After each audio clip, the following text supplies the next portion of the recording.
great horse-human relations. It was, however, endlessly amusing to the bored youngster. Being loaded onto the big, dark stock trailer was the first frightening experience in his young life, and it had taken a bit of herding and persuasion to get him to jump into the noisy box after his mother.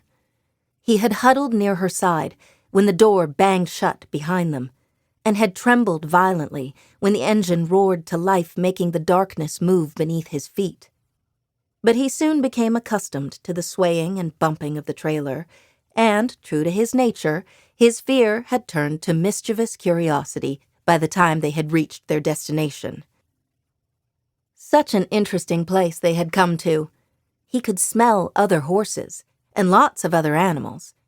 Fields and forests stretched out as far as his eyes could see.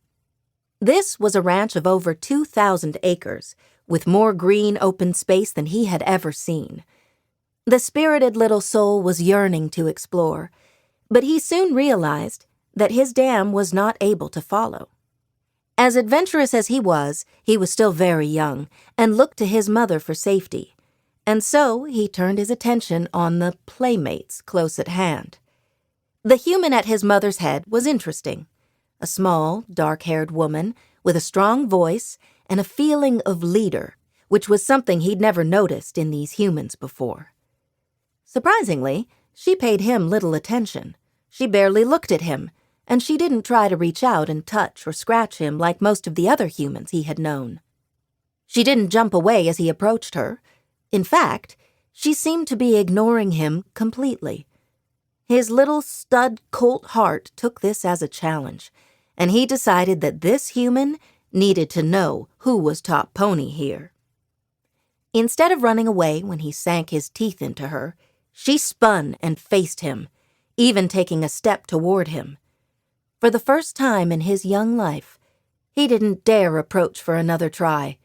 Her look told him that she, in fact, was the top pony around here, and he'd better not mess with her. Instinct told him to respect this, and he was too young to challenge it.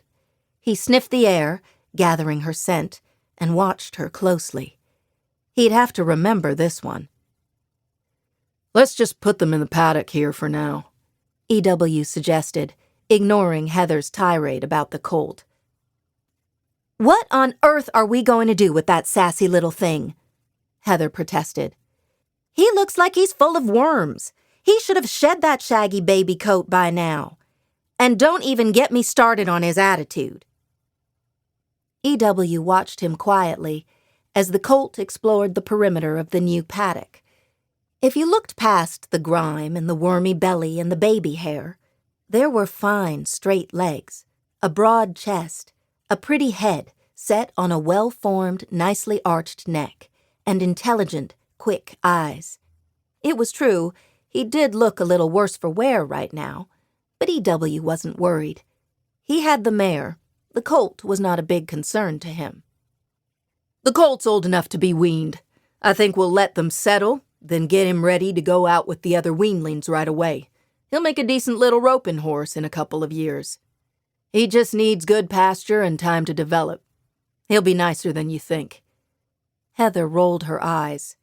"I've heard that before," she mumbled, as she turned away from the paddock and walked to the house, rubbing her bruised rump as she went.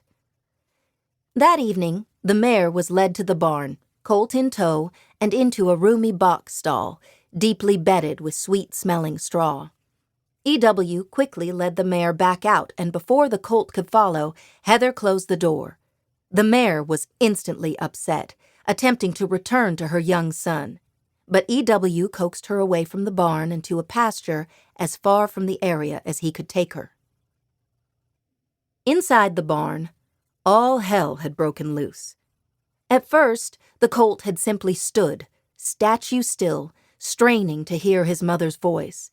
But as it faded and he could no longer see her, he became frantic, storming around the stall, charging the door, filling the barn with his desperate cries. It would be one of the longest and most miserable nights of his life, a night where snuggling close to his dam's side and nursing would have been the best thing to do, had she been there.